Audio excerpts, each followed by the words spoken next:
Curriculum is something that I've had difficulty defining.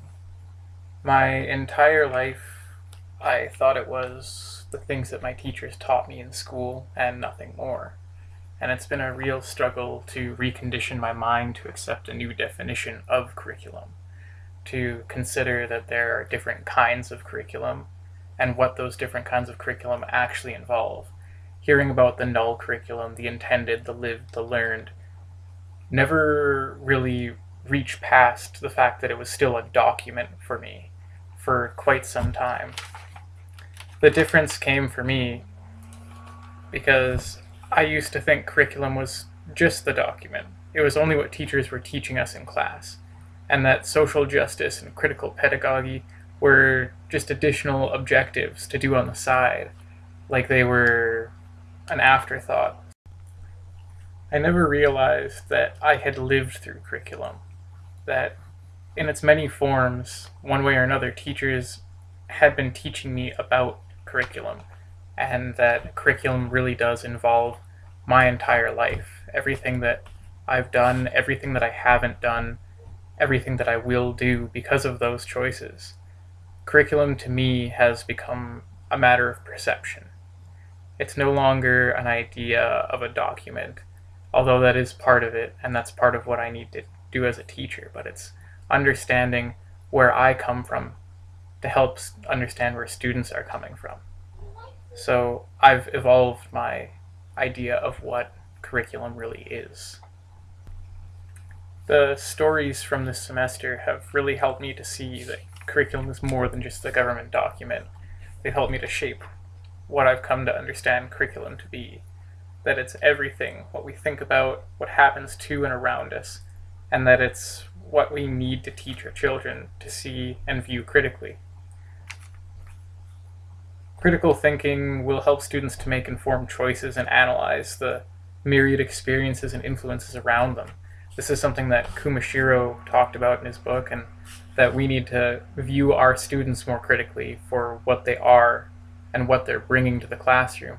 And I think he made a good point that I've expanded on to believe that it's not just that they bring things to the classroom, it's the backpack that they come to school with shapes how they're going to interact in school. It shapes how you need to shape your own classroom and really how to form the experience for the students in a meaningful way that they'll actually connect with and get out of it what they need to for their life. Curriculum is the life experience that we live through, as well as the information and skills that we need to progress through life.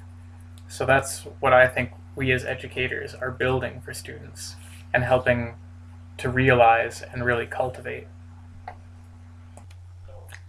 Bonnie Morton, the speaker on homelessness, really helped me to realize that curriculum is a lot of things outside of the school, that it's about our lived experience, and that's what we really bring to the school, and that's how we have to interact as teachers, is understanding where these students are coming from, where we're coming from, and how that affects our different perspectives. Another lesson that I learned was from the new teacher book. There was an article about a teacher dealing with broken families and how to address that in a classroom.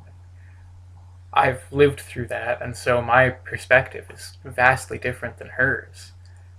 So when I read what she had to say, I didn't agree with it, but I've started to understand that that's part of curriculum, is you bring to the table your understanding, so the way you cater to things will be different from another teacher and will be completely different to every student who hears it. That's what makes learning about our students' backgrounds and what they know, where they're coming from, is crucially important to give them the full education that they require and to the best of our ability to make sure that they're getting out of school what they need to and to have the skills to lead a fulfilling and meaningful life. And finally, Mike Capello, in his talk about the history of education, really helped me to understand that there's a lot of foregrounding to curriculum and our lived experience and our perspective.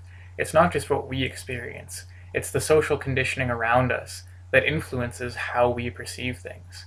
And that's one reason we really have to connect with our students and understand their background, because background is curriculum. Without it, we'll fail our students, and it's something that we as teachers really need to get into and become accepting of, and build and be there for our students in the way that they need.